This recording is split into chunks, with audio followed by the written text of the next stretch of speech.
Hello, আসসালামু আলাইকুম guys, কেমন আছেন আপনারা? আশা করি সবাই ভালো আছেন। তো গাইস, এই মুহূর্তে আপনার বাজেট যদি 50 থেকে 60,000 টাকার ভিতরে হয়ে থাকে আর আপনি চাচ্ছেন এই মুহূর্তের সবচেয়ে ভালো ফোনটি নিতে, তাহলে আজকের ভিডিওটা শুধুমাত্র আপনার জন্যই বানানো হয়েছে। আজকের এই ভিডিওতে আমি কথা বলবো 60,000 টাকা বাজেটের মধ্যে সবচেয়ে ভালো 3টি স্মার্টফোন নিয়ে, যেই ফোনগুলোতে পাবেন ভালো ক্যামেরা, পাওয়ারফুল চিপসেট এবং তার সাথে পাবেন সুন্দর এবং ইউনিক ডিজাইন। তো গাইস, আজকের এই ভিডিওতে আমি কথা বলবো বর্তমানের বেস্ট 3টি স্মার্টফোন নিয়ে, যার মধ্যে 2টি হচ্ছে ক্যামেরা ফোন এবং একটি হচ্ছে গেমিং ফোন। তো চলুন বেশি দেরি না করে ভিডিওটা শুরু করা যাক। ভিডিওটা শুরু করার আগে আপনাদেরকে জানাবো অসংখ্য ধন্যবাদ, কারণ আপনাদের দোয়া এবং ভালোবাসায় আমার এই ছোট চ্যানেলটিতে আজকে 100 সাবস্ক্রাইবার পূরণ হয়েছে। আমি আশা করব যে আপনারা খুব তাড়াতাড়ি আমার এই চ্যানেলটাতে 1000 সাবস্ক্রাইবার পূরণ করে দেবেন। আপনাকে বলবো, আপনি যদি আমার চ্যানেলে নতুন হয়ে থাকেন তাহলে প্লিজ আমার চ্যানেলটাকে সাবস্ক্রাইব করে একটি লাইক দিয়ে ভিডিওটা দেখতে থাকুন। সো গাইস, প্রথমে আমরা যেই ফোনটি নিয়ে কথা বলবো সেটি হচ্ছে Xiaomi 14CB। প্রথমে যদি এই ফোনটার ডিজাইন নিয়ে কথা বলতে যাই, তাহলে এই ফোনটার পিছনে দেওয়া হয়েছে খুব সুন্দর একটা ডিজাইন। তাছাড়া গাইস, এই ফোনটার ফিটনেস হচ্ছে মাত্র 7.5 মিলিমিটার, আর এই ফোনটার ওয়েট হচ্ছে মাত্র 177 গ্রামের মতো। তো বুঝতেই তো পারছেন এই ফোনটা কতটা হালকা করা হয়েছে। তো চলুন এবার দেখে আসি এই ফোনটার ডিসপ্লেতে কি রয়েছে। সো গাইস, এই ফোনটার ডিসপ্লেতে ব্যবহার করা হয়েছে 6.55 ইঞ্চি মাপের একটা 1.5K রেজলিউশনের ডিসপ্লে, যার পিক ব্রাইটনেস হচ্ছে 3000 নিটস, সাথে থাকছে 120 হার্টজের রিফ্রেশ রেট। সো গাইস, এটার ডিসপ্লেটাকেও কিন্তু খুব সুন্দর করা হয়েছে। এবার যদি এই ফোনটার ক্যামেরা সেকশনে দেখতে যান, তাহলে পিছনে পেয়ে যাবেন ট্রিপল ক্যামেরা সেটআপ, যার প্রাইমারি লেন্সটি হচ্ছে 15 মেগাপিক্সেল, সাথে আরেকটি 15 মেগাপিক্সেলের টেলিফোটো, সাথে আরেকটি 12 মেগাপিক্সেলের আলট্রা ওয়াইড লেন্সকে ব্যবহার করেছে শাওমি। আর এই ফোনটার ফ্রন্টে ব্যবহার করা হয়েছে 32 মেগাপিক্সেলের ওয়াইড, সাথে আরেকটি 32 মেগাপিক্সেলের আলট্রা ওয়াইড সেন্সর। তো বুঝতেই তো পারছেন সামনে ডুয়েল ক্যামেরা সেটআপ দেওয়া হয়েছে। এর জন্য আপনারা বুঝতেই তো পারছেন এটা ক্যামেরার জন্য একটা দারুণ মোবাইল হতে পারে, কারণ এই ফোনটাতে যেই ক্যামেরা সেটআপ দেওয়া হয়েছে সেটা খুবই দুর্দান্ত করা হয়েছে। তাছাড়া এই ফোনের ক্যামেরা দিয়ে তোলা ছবিগুলো অনেক সুন্দর ছিল। তাছাড়া ভিডিওগ্রাফির কথা বলতে গেলে এর পিছনের ক্যামেরা দ্বারা আপনি 4K 60 fps ভিডিও রেকর্ডিং করতে পারবেন, আর সামনের ক্যামেরা দ্বারা আপনি 4K 30 fps ভিডিও রেকর্ডিং করতে পারবেন। তো বুঝতেই তো পারছেন ক্যামেরার জন্য এই ফোনটি একটি আদর্শ ফোন। এবার যদি কথা বলি এই ফোনটার পারফরমেন্স সেকশনে, তো এখানে ব্যবহার করা হয়েছে লেটেস্ট কলকন স্ন্যাপড্রাগন 8S 3 জেন, যেটা মাত্র 4 ন্যানোমিটার আর্কিটেক্টে বিল্ড করা। এই চিপসেটটা হচ্ছে হাই বাজেটের একটা চিপসেট, মানে এই চিপসেটটার অন্তত স্কোর 1.4 বা 1.5 মিলিয়নের উপরে আসে।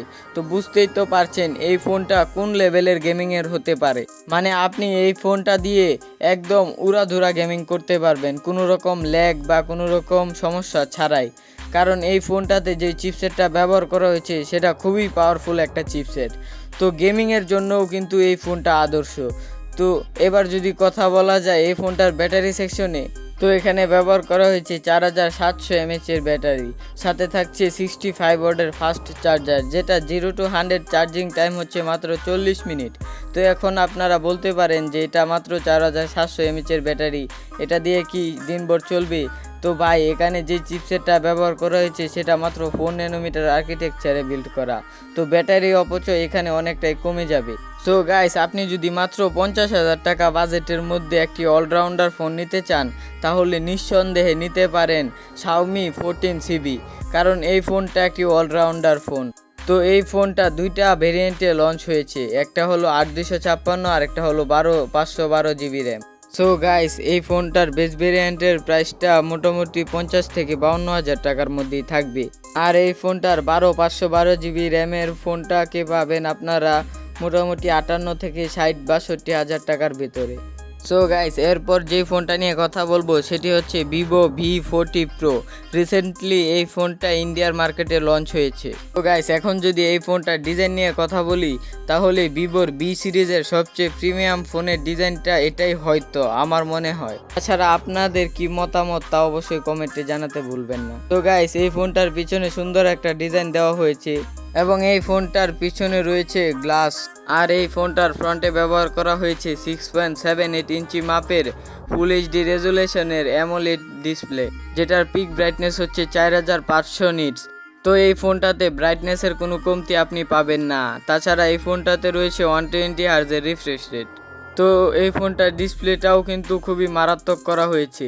আর এই ফোনটার ক্যামেরাতে রয়েছে ট্রিপল ক্যামেরা সেটআপ, যার প্রাইমারি লেন্সটি হচ্ছে 15 মেগাপিক্সেলের ওয়াইড, 15 মেগাপিক্সেলের আলট্রা ওয়াইড এবং তার সাথে পাবেন 15 মেগাপিক্সেলের একটা টেলিফোটো লেন্স। আর এই ফোনটার ফ্রন্টে ব্যবহার করা হয়েছে 15 মেগাপিক্সেলের একটা সেলফি। তো গাইস, এই ফোনটার মেন ক্যামেরা দিয়ে আপনি খুব সুন্দর ছবি তুলতে পারবেন। তাছাড়া 4K 30 FPS এ ভিডিও রেকর্ডিং করতে পারবেন। আর এটার ফ্রন্টে ক্যামেরা দিয়েও আপনি 4K 30 FPS এ ভিডিও রেকর্ডিং করতে পারবেন। তাছাড়া অনেক সুন্দর ছবি তুলতে পারবেন। এবার যদি আমরা এই ফোনটার পারফরমেন্স সেকশনে যাই, তাহলে এখানে দেখতে পাবেন মিডিয়াটেক ডায়মন্ডসিটি 9200 প্লাস চিপসেটটি, যেটি মাত্র 4 nm আর্কিটেকচারে বিল্ড করা। আর এই চিপসেটটার অন্তত স্কোর হচ্ছে 15 মিলিয়নের উপরে। তো আপনি এই ফোনটা দিয়ে পাবজির মতো গেম আপনি 60 FPS এ প্লে করতে পারবেন। তাছাড়া সব ধরনের গেমই খেলতে পারবেন। আর মাল্টিটাস্কিংয়ের তো কথাই নেই, সব ধরনের কাজ করতেই পারবেন এই ফোনটা দ্বারা। আর এই ফোনটার ব্যাটারি সেকশনে ব্যবহার করা হয়েছে 5500 mAh এর একটি ব্যাটারি, সাথে থাকছে 80 ওয়াটের একটি ফাস্ট চার্জার। তো এই ব্যাটারিটা দিয়েও আপনি মোটামুটি ভালোই ব্যাকআপ পেয়ে যাবেন। তো এবার যদি কথা বলা যায় এই ফোনটার প্রাইস নিয়ে, তো এই ফোনটার বেস ভেরিয়েন্ট হচ্ছে 8/256 GB ভেরিয়েন্ট। এই ভেরিয়েন্টটার প্রাইস বাংলাদেশে আসলে মোটামুটি 60 থেকে 65 হাজার টাকার মধ্যেই থাকবে। সো গাইস, আপনি যদি একটা দুর্দান্ত ক্যামেরার ফোন নিতে চান, তাহলে নিঃসন্দেহে এই ফোনটিকে আপনি নিতে পারেন, কারণ এই ফোনটার ক্যামেরা পারফরমেন্স খুবই ভালো। তাছাড়া গেমিংয়ের জন্যও এই ফোনটা আদর্শ হতে পারে। তো গাইস, সর্বশেষ আমি যে ফোনটা নিয়ে কথা বলবো সেটি হচ্ছে IQ Neo 9 Pro। So guys, সবার প্রথমে যদি এই ফোনটার ডিসপ্লে নিয়ে কথা বলি, তো এখানে দেখতে পাবেন 6.78 ইঞ্চি মাপের এলটপ অ্যামোলেড ডিসপ্লে, যেটা 144 হার্জের রিফ্রেশ রেট সাপোর্ট করে। তার সাথে এটার পিক ব্রাইটনেস হচ্ছে 3000 নিটস।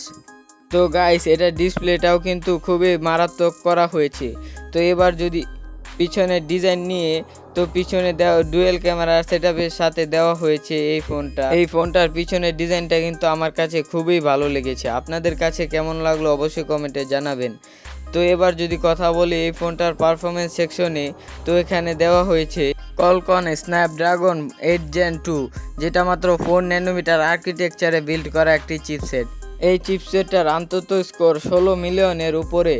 তো বুঝতেই তো পারছেন এই ফোনটা হচ্ছে দুর্দান্ত লেভেলের একটি গেমিং ফোন। সো গাইস, এবার যদি কথা বলি এই ফোনটার ক্যামেরা নিয়ে, তো পিছনে ব্যবহার করা হয়েছে ডুয়েল ক্যামেরা সেটআপ, যার প্রাইমারি লেন্সটি হচ্ছে 15 মেগাপিক্সেল, সাথে 8 মেগাপিক্সেলের একটা আলট্রা ওয়াইড লেন্স আছে। আর এই ফোনটার ফ্রন্টে রয়েছে 16 মেগাপিক্সেলের একটি সেলফি। তো গাইস, এই ফোনটার পিছনের ক্যামেরা দ্বারা আপনি 8K 30 FPS এ ভিডিও রেকর্ডিং করতে পারবেন। আর ফ্রন্ট ক্যামেরাতে আপনার 1080 30 FPS নিয়েই সন্তুষ্ট থাকতে হবে। তো গাইস, এই ফোনটা মূলত হচ্ছে একটি গেমিং ফোন, তাই গেমিং ফোনে সবসময় ক্যামেরার দিকে একটু কমতি দিয়েই থাকে। সো গাইস, এটার ব্যাটারি সেকশনে রয়েছে 5160 mAh এর একটি ব্যাটারি, সাথে থাকছে 120 ওয়াটের একটি চার্জার। তো এই ফোনটার যে চার্জারটা দেওয়া হয়েছে, এই চার্জারটা দিয়ে মাত্র 11 মিনিটে 50% চার্জ করে দেয়। তো গাইস, এই ফোনটা হচ্ছে মূলত একটি গেমিং ফোন। তো যারা শুধু গেমিংয়ের জন্য একটি ফোন নিতে চান, ক্যামেরা এত দরকার নেই, তারা চাইলে এই ফোনটা নিতে পারেন। সো গাইস, এই ফোনটা টপ ভেরিয়েন্ট মানে 12256 GB ভেরিয়েন্টটার প্রাইস বাংলা টাকায় কনভার্ট করলে 50 থেকে 52 হাজার টাকার ভিতরে পড়বে। তো এই ফোনটার ডিজাইন এবং যেই পারফরমেন্স সাথে যেই ডিসপ্লে ব্যবহার করা হয়েছে, তাতে আপনাদের কোনো কমপ্লেন থাকতে পারে না।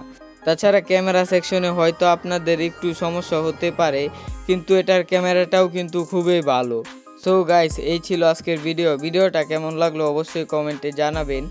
আর আপনাদের যদি অন্য কোনো ফোনের রিভিউ দেখতে চান, তাহলে অবশ্যই কমেন্টে জানাবেন, কারণ আমি সবার কমেন্টেই পড়ি।